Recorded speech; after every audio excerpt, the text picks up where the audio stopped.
Hilda is the story of a young girl who lives in a world where all the creatures of myth, folklore, and imagination are just around. The woodman. He always just comes in without knocking. It's rude. It's okay.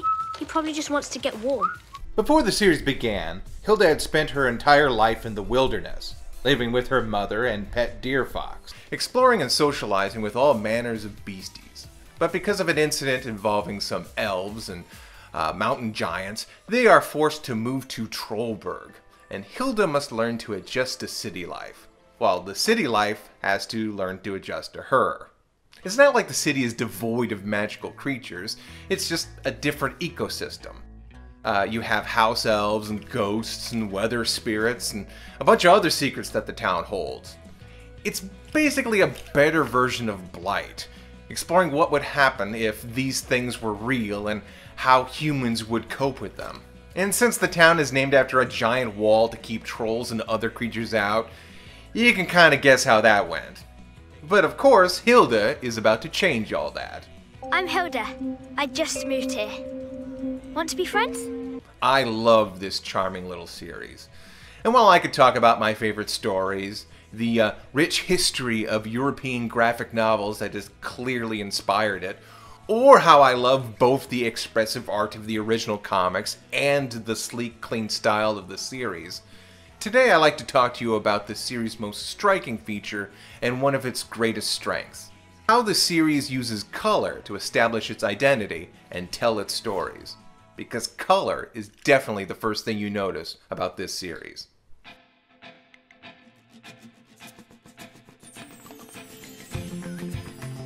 Aside from black and white, the main color scheme of the series is very muted earth tones, rich browns, and various hues of red or orange, and this very distinctive blue. You could find this blue peppered all over, on objects, on buildings and clothing. The way it pops out against reds and oranges and browns, it just reminds me of summer at the beach or a crisp, clean day in the middle of fall. Warm and cold all at the same time. The coziest of cozies. And of course, it's the color of our heroine's hair. Heroine's hair. Say that 3 times fast. As far as I can tell, Hilda is the only character with blue hair. I mean, it's not exactly groundbreaking to give your character a distinctive color to make them stand out, but it's effective. Your eye is always drawn to Hilda, except at night. Naturally, all colors are replaced with hues of blue. Even Hilda's bright hair doesn't quite stand out in the dark, which I argue can produce a slightly unnerving effect. And that kind of sounds stupid when you say it out loud. Of course, a character in the dark is supposed to convey danger and mystery. That's how light works.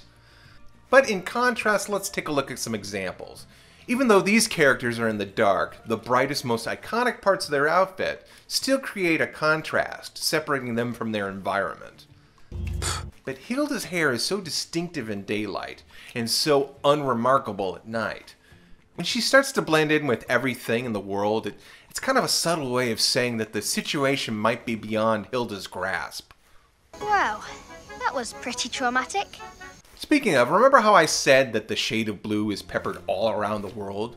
Well, that could be an effective way of directing the viewer's eye. A few episodes in, and we're trained to look out for this shade of blue.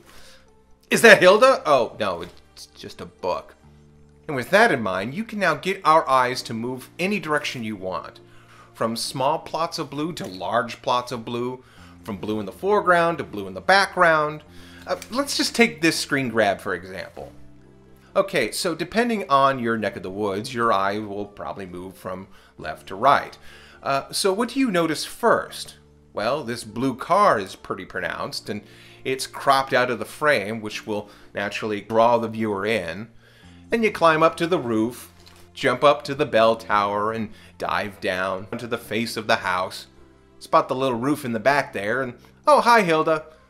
Shoot back up to the lining of the roof that runs out of the frame. Altogether, it makes a pleasant little path. Okay, so now let's say you don't start from left to right. Say your eye immediately lands on Hilda, since humans contextualize human shapes first. Well then, all those little blue objects start to create a radial out from Hilda into the world.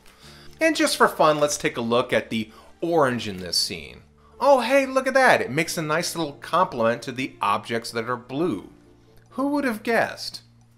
Of course, when you limit your color palette, your job becomes easier, in that you have most of your color combinations sorted out beforehand. But in a way, it also gets really hard when you need to do something that deviates from your limited selection. For example, in this one scene where Hilda and her friends come across a dragon. I gather you have a bit of a, excuse the joke, green thumb? Now, would you call this dragon green? Well, I wouldn't immediately say so, but then you consider the time of day and the palette of the show. So, yeah, I guess you would call this green, even though it looks more like a tan or yellowish brown.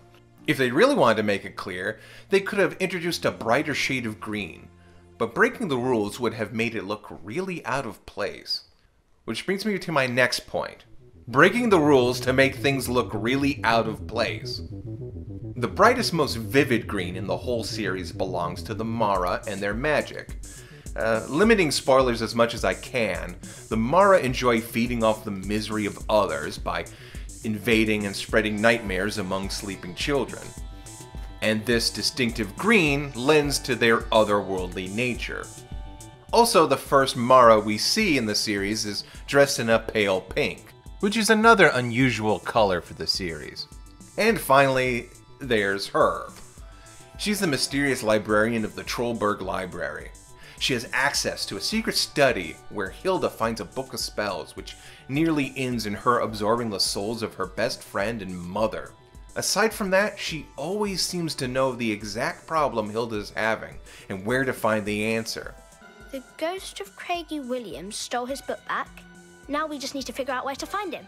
Plot 572 of St. Guglow Cemetery. You've memorized every grave. No, of course not. And visually, she's the most striking character next to Hilda. It's the purple hair and cape. That color just stands out so much against the primary palette of the series.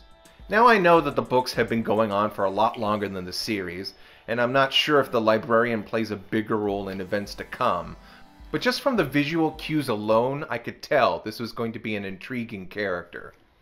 And I look forward to Season 2, and I highly recommend you check it out for yourselves.